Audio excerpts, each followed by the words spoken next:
नमस्ते छात्रों, फिर से एक बार आप सभी का स्वागत है। पिछले लेक्चर में हमने वर्तमान में या आज के युग में विज्ञापन किस प्रकार हमारे जीवन की आवश्यकता बनते जा रहे हैं, उसके पीछे की वजह भी हमने विद्वानों के द्वारा जो भी कुछ इसके ऊपर चिंतन व्यक्त किया गया है उसको लेकर हमने कही है। उसमें हमने देखा कि आज मनुष्य का जीवन गतिशील बनता जा रहा है, गतिशील हो रहा है, और समय की कमी के कारण ये विज्ञापन रूपी जो भी कुछ क्षेत्र है वो किस प्रकार मनुष्य की जरूरत बनता जा रहा है।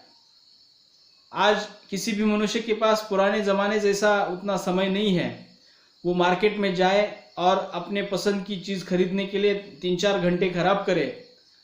तो उस समय की बर्बादी को बचाने के लिए वहाँ पे विज्ञापन के माध्यम से जिस किसी वस्तु को खरीदना है उसके बारे में पहले ही जाना जाता है और तुरंत मार्केट में जाके उसी वस्तु को खरीद लिया जाता है। अर्थात जहाँ पे चयन के आधार पर या चॉइस के आधार पर जो भी कुछ वस्तुएं खरीदनी पड़ती है उसके लिए कम से कम 3-4 घंटे हमें बर्बाद करने पड़ते हैं।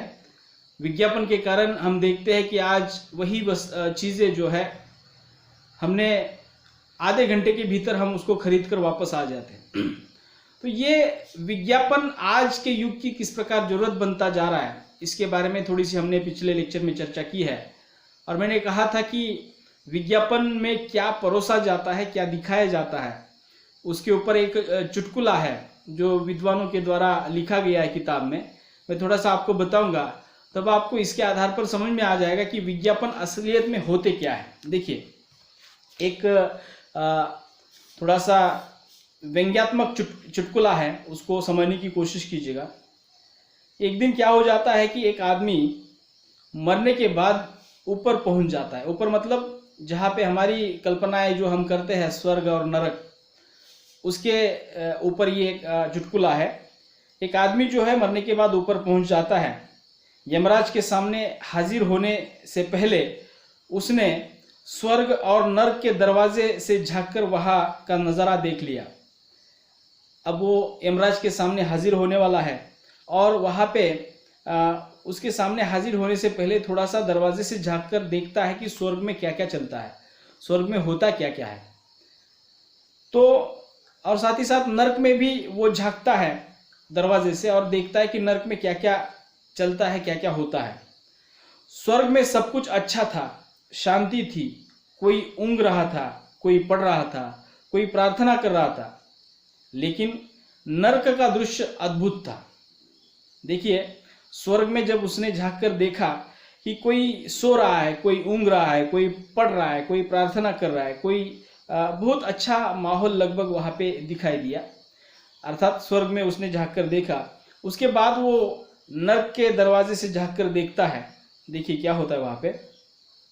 लेकिन नरक का दृश्य अद्भुत था। नाच गाना चल रहा था, खाना पीना हो रहा था, खूब रोशनी थी। अतः जब वह आदमी यमराज के सामने हाजिर हुआ तब वहाँ पे देखा उसने कि स्वर्ग के दरवाजे से झांक कर देखा कि वहाँ पे शांति है, कोई प्रार्थना कर रहा है, कोई ऊँघ रहा है, कोई सो रहा है। वहाँ पे बहुत सभी लगभग सुखी नजर आ रहे हैं। लेकिन नरक के दरवाजे से झांक कर जब उसने देखा तो वहाँ का नज़ारा ही कुछ अलग था। तो वहाँ पे वो देखता है कि कोई नाच रहा है, कोई खाना खा रहा है, कोई खाना पीना चल रहा है। अर्थात बहुत सारी रोशनी वहाँ पे थी। अब इतना देखने के बाद वो जो है जब अंत में जाकर यमराज के सामने हाजिर हो जाता है तो वहाँ पे होता क्या, देखिए। यमराज उसे पूछते हैं, तुमने क्या क्या देखा और तुम कहाँ जाना चाहते हो। देखिए, उसके पहले ही वो जो आदमी है ऊपर गया हुआ वो कहता है, देखिए, उसने कहा, यमराज मुझे नरक भेज दीजिए। क्योंकि उसने देखा था कि नरक में नाच गाना चल रहा था, खाना पीना चल रहा था, सभी वहाँ पे मस्त थे। तो वहाँ पे यमराज देखते हैं कि यमराज को बोलता है कि मुझे नरक भेज दीजिएगा। वह जैसे ही नरक में पहुँचा तो हथौड़ा और डंडों से उसकी पिटाई शुरू हो गई। नरक में पहुँचने के बाद हथौड़े से और दंडों से जो है उसकी पिटाई शुरू हो गई। वो चिल्ला पड़ा, मेरे साथ धोखा हुआ है, धोखा हुआ है। उसे फिर यमराज के पास ले जाया गया। अर्थात वो धोखा हुआ है कहने के बाद उसको बाद में यमराज के पास लिया जाता है, लेके जाया जाता है। और उसने कहा यमराज को, देखिए मैंने देखा कुछ और भोगा कुछ, ये तो धोखा ही हुआ ना। अर्थात उसने जब देखा था नरक के दरवाजे से झांक कर, तब उसको बहुत अच्छा लग रहा था, बहुत अच्छा वहां पे दिखाई दे रहा था, सब कुछ मस्ती में चल रहा था। लेकिन जब वह सच्ची असलियत में वहां पे चला जाता है, तब उसको जाने के तुरंत बाद जो है हथेली और डंडे से जो है वहां पे मार शुरू हो जाती है। तब वो यमराज के सामने जो है दरखास्त लेकर जाता है कि मेरे साथ धोखा हुआ है, मुझे दिखाया कुछ गया है और मेरे साथ हो कुछ रहा है। तो ये इस पर यमराज ने जवाब दिया, तुमने जो भी कुछ देखा वो असल में हमारे नरक के विज्ञापन का कमाल है। अर्थात वो यमराज वहां पे उसको बता देते हैं कि तुमने जो भी कुछ देखा है अभी, वो हमारे नरक का विज्ञापन हमने उस प्रकार से किया है। अब इस चुटकुले से आप समझ चुके होंगे कि विज्ञापन में किस प्रकार दिखाया कुछ जाता है और हमारे हाथ में कुछ थमाया जाता है। उसकी बात हम थोड़ा सा अलग हमारे सामाजिक परिवेश से, राजनीतिक परिवेश के साथ भी जोड़कर देख सकते हैं कि लोग क्या क्या कहते हैं और करते क्या क्या है। तो इस तरह से ये विज्ञापन रूपी जो छल है, तो एक प्रकार से हमारे साथ किया जाता है और हम जो है मजबूरन जो है उसको भुगतने के लिए तैयार होते हैं, क्योंकि आज के समय की मांग जो है, हमारे पास समय नहीं है, हम किसी भी झांसे में आ जाते हैं, उस विज्ञापन के प्रभाव में आकर फंस जाते हैं। तो लगभग यही बात जो है इस चुटकुले से हमें समझनी है। देखिए यह चुटकुला विज्ञापन की असलियत पर व्यंग्य करता हुआ नजर आता है। मतलब असल में विज्ञापन होते क्या है, विज्ञापन में वास्तविक तौर पर क्या दिखाया जाता है, तो ये व्यंग्य वहां पे हम देखते हैं। विज्ञापन के व्यवसाय से जुड़े लोगों को इस काल्पनिक कहानी में भी विज्ञापन की सफलता दिखाई दे सकती है। मतलब ये जो हमने काल्पनिक जो कहानी वहाँ अभी देखी, छोटी सी कहानी, उसमें देखा कि यहाँ पर भी हम देख सकते हैं कि इस विज्ञापन से जुड़े हुए लोगों को सफलता दिखाई देगी हुई, क्योंकि नर्क को स्वर्ग से भी आकर्षक बनाकर बेच देना ही तो विज्ञापन की वास्तविक सफलता है। अर्थात आपल्या मराठीमध्ये एक म्हण आहे, तुम्हाला माहीत असेल का नाही मला माहीत नाही, परंतु आठवते का बघा की बोलणाऱ्याचे आंबाडे विकतात, न बोलणाऱ्याचे गहू पण विकले जात नाही। आप जब मार्केट में जाते हो, बाजार में जाते हो, कि वहाँ पे मिलावट किया हुआ जो माल जो है लोग चिल्ला चिल्ला कर बेच रहे होते हैं, और ग्राहक भी जो है उस मिलावटी माल को जो है उसने जोर जोर से आवाज़ देने के कारण उसके झांसे में आकर जो है उसको खरीदते हैं। और इधर असलियत में जो अच्छा माल है या अच्छा गेहूं है, जो किसान जो है चुपचाप बैठा है, उसकी तरफ कोई घूमता भी नहीं है, फिरता भी नहीं है। तो मुझे बताना क्या है कि ये असलियत है विज्ञापनों की, दिखाया कुछ जाता है और हाथ में थमाया कुछ जाता है, तो उसको आकर्षक बनाकर बेचने की कला जो है विज्ञापन में होती है। जैसे आलू के 50 चिप्स 20-25 रुपए में बिकवाना उसके लिए एक कला है। उदाहरण के तौर पर आप देखते हैं कि हमारे यहाँ गर्मियों के दिनों में ये गर्मियों की चीज़ें जो है बनाई जाती है, आलू के पापड़ वगैरह जो आप देखते होंगे, तो वो घर में बने हुए जो चिप्स है उसको हम ज़्यादातर नहीं खाते, लेकिन वही चिप्स एक पैकेट में, आकर्षक पैकेट में अगर आपको परोस दिया जाता है तो उसके लिए आप 20-25 रुपये आराम से खर्च करते हैं। तो ये जो एक कला है विज्ञापन की, उसको परोसने की, ये तरह तरह के झूठ बोलने में संकोच नहीं, मतलब विज्ञापन करता जो है किस प्रकार से लोगों को फंसाता है, आकर्षित करता है।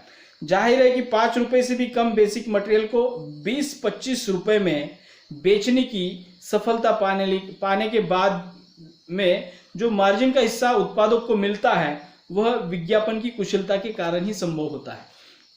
आपने ऐसे मार्केट में उपलब्ध बहुत सारे चिप्स के पॉकेट्स देखे होंगे, तो वो उस 5 रुपये का या 10 रुपये का जो पॉकेट होता है, उसमें असलियत में वो चिप्स कितने होते हैं उसकी थोड़ी सी आप गिनती करेंगे तो वो चिप्स जो है ज़्यादा से ज़्यादा 1-2 रुपये से भी लागत से वहाँ पे बनते हैं, लेकिन बाकी का जो मुनाफा है विज्ञापन ही जो है उस उत्पादक को करा के देता है। इसलिए धीरे धीरे विज्ञापन का यही झूठ सच की तरह स्थापित हो जाता है। साबुन में दूध, मलाई, गंगा जल, खीरे के गुण का होना, टॉफी चॉकलेट में विटामिन का होना, टूथपेस्ट में लौंग के तेल का होना सामान्यतः कोई स्वीकार नहीं करेगा, पर विज्ञापन इसे सच की तरह स्थापित कर देता है। यही विज्ञापन की कला भी है और यह उसकी सफलता भी है। हम देखते हैं कि टीवी पर विज्ञापन आते हैं, हमारा जो दंत मंजन होता है उसमें दिखाया जाता है कि उस पेस्ट में जो है लौंग मिलाई गई है, साथ ही साथ साबुन में जो है दूध मिलाई गई है, गंगाजल मिलाया गया है, टॉफी चॉकलेट में विटामिन मिलाए गए हैं। इस प्रकार के विज्ञापन हमारे सामने दिखाए जाते हैं। असल में ये कितना सही होता है, कितना गलत होता है, इसके ऊपर हम ज़्यादा सवाल न करते हुए हम उसको तुरंत जो है खरीदने की कोशिश करते हैं। अर्थात यह भी एक कला है, अर्थात विज्ञापन भी कला होने के कारण विज्ञापनकर्ता जो है उस वस्तु को बेचने में सफल हो जाता है। विज्ञापन के सहारे आज न केवल आलू के चिप्स बल्कि दाल, चावल, आटा, बेसन, पानी, नमक, यहाँ तक कि झाड़ू जैसी चीज़ों को भी बेचने से लेकर राजनीतिक विचारधारा और राज्यों तथा देश की प्रतिष्ठा को स्थापित करने का काम विज्ञापनों के जरिए वहाँ पे हो रहा है। आप देखते हैं कि टीवी पर आने वाले कितने वस्तुओं के विज्ञापन, कौन कौन से वस्तुओं के विज्ञापन यहाँ पे आ जाते हैं। झाड़ू से लेकर बहुत छोटी छोटी चीज़ों के विज्ञापन वहाँ पे आपको दिखाई देंगे। तो मुझे बताना क्या है कि उत्पादक के द्वारा उसके द्वारा उत्पादित वस्तु जो है ज़्यादा से ज़्यादा लोगों के हाथ में पहुंच जाए, इसलिए ये विज्ञापन जो है उस प्रकार से बनते हैं और उसको ग्राहकों तक तो पहुंचाने का जिम्मा जो है एक प्रकार से विज्ञापन उठाते हैं। इन सब के पीछे एक खास विज्ञापन का कौशल ही है, जो बड़े आराम से 1 पैसे की चीज़ 1 रुपए में और मुफ्त में पानी के बोतलों में 10-12 रुपए वो बिकवा देता है। देखिएगा, हमारे यहाँ पानी जो है मुफ्त मिलता है, लेकिन हम 10-12 रुपए की पानी की बोतल खरीद कर जो है उसको पीना जो है हमारे लिए एक अच्छी स्टेटस की बात मानी जाती है। तो मुझे लगता है कि ये सभी जो है विज्ञापन के झांसे हैं और इस तरह से ये विज्ञापन के झांसे में आकर हम उस प्रकार से वो वस्तुएं खरीदते हैं। आज की हमारी युवा पीढ़ी जो शीतल पेय पीने में जो आनंद लेती है, मस्ती से पी रही है, वह निश्चित रूप से स्वास्थ्य की दृष्टि से अत्यंत हानिकारक है। लेकिन इन शीतल पेयों में किस प्रकार से आपको उत्साह बढ़ाने की क्षमता है, आपके पास आत्मविश्वास लाने की क्षमता है। उदाहरण के तौर पर आप थम्सअप का विज्ञापन ले सकते हैं। थम्सअप में दिखाया गया है कि आज कुछ तूफानी करते हैं। अर्थात ये युवाओं के लिए विज्ञापन जो बनाया गया इतना आकर्षक है और ये विज्ञापन देखने के बाद जो है युवा वर्ग जो है थम्सअप को पीता है और कुछ अनोखा करने की सोचता है और वो फीलिंग्स जो है वो विज्ञापन के माध्यम से उनके भीतर उभर रही है। तो मुझे लगता है कि ये शीत पेयों का जो विज्ञापन किया जाता है तो इसके झांसे में आकर लोग जो है उनको पीने की कोशिश करते हैं। साथ ही साथ देखिए, इन पेयों को जो प्रस्तुत करने के जो मॉडल होते हैं उनको किस प्रकार से दिखाया जाता है, उसके जैसा ही ग्राहक या उसको देखने वाले जो है उसका अनुकरण करते हैं और उसको पीने की कोशिश करते हैं। जब ये विज्ञापन प्रस्तुत होने के बाद ग्राहक उस वस्तु को खरीदते हैं तो सच अर्थों में वहाँ पे वह विज्ञापन जो है सफल माना जाता है। इसलिए देखते हैं कि आप बड़े बड़े कार्यक्रमों के स्पॉन्सरशिप जो है छोटी छोटी वस्तुओं के उत्पाद वहाँ पे होते हैं, उसके पीछे की वजह यह है कि विज्ञापनों के कारण उस वस्तु की खपत बढ़ रही होती है और उस वजह से उस उत्पादक को जो है उसका मुनाफा भी बहुत ज़्यादा मिल रहा होता है। मैं आपको एक उदाहरण बता देता हूँ। देखिए, थम्सअप का जो 250 मिली का जो एक बोतल आता है उसकी लागत मूल्य जो है 250 मिली का मैं बोल रहा हूँ, उसकी लागत अर्थात उत्पादन खर्च जिसको बोल सकते हैं, इसके 250 मिली थम्सअप को बनाने के लिए 5 रुपये खर्च आता है और उसको हम 25 रुपये में खरीदते हैं। अर्थात 5 रुपये उत्पादन खर्च होने के बावजूद जो 20 रुपये हम ज़्यादा दे रहे हैं वो सब जो है विज्ञापन के आधार पर दे रहे हैं या विज्ञापन के कारण दे रहे हैं। साथ ही साथ 500 मिली की जो बोतल होती है उसके लिए खर्चा आता है 8 रुपये और उसके लिए हम 45 रुपये खर्च करते हैं। तो ऐसे बहुत सारे उदाहरण हैं कोका कोला का 300 मिली का जो बोतल आता है वो उसकी लागत मूल्य है 5 रुपये और उसको हम 25 रुपये में खरीदते हैं। ऐसे बहुत सारे पेप्सी का एक 500 मिली का बोतल आता है, उसके लागत मूल्य है 8 रुपये और उसको हम 45 रुपये में खरीदते हैं। 7 अप का 250 मिली का बोतल आता है, उसमें लागत लगती है 5.5 रुपये और उसको हम खरीदते हैं 25 रुपये में।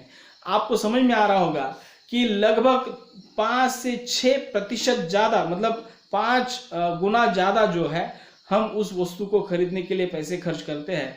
तो ये पैसे उत्पादों को कहाँ से मिलते हैं? तो विज्ञापन से मिलते हैं। तो इसलिए हम दिन भर भी अगर टीवी के सामने देखते हैं तो आपको न जाने कितने हजारों विज्ञापन वहाँ पे टीवी पर आते हुए दिखाई देंगे। तो ये विज्ञापन का जो कारोबार है किस प्रकार फल फूल रहा है और किस प्रकार इसमें पैसे है, किस प्रकार मॉडलिंग का क्षेत्र जो है आज विकसित होता जा रहा है, ये सभी बातें एक ध्यान देने योग्य है। तो मुझे लगता है कि विज्ञापन को लेकर ये थोड़ा सा हमें और बारीकी से सोचना होगा, तभी जाकर हम इस क्षेत्र में जो चल रहा जो व्यवसाय है या जो इसका जो टर्नओवर चलता है, करोड़ों का, सालों का करोड़ों रुपयों का टर्नओवर जो है ये विज्ञापन के माध्यम से आज दुनिया भर में चल रहा है। तो मुझे लगता है कि इसको समझना, इस क्षेत्र के भीतर किस प्रकार से हम रोजगार पा सकते हैं, इसको भी समझना एक मकसद है।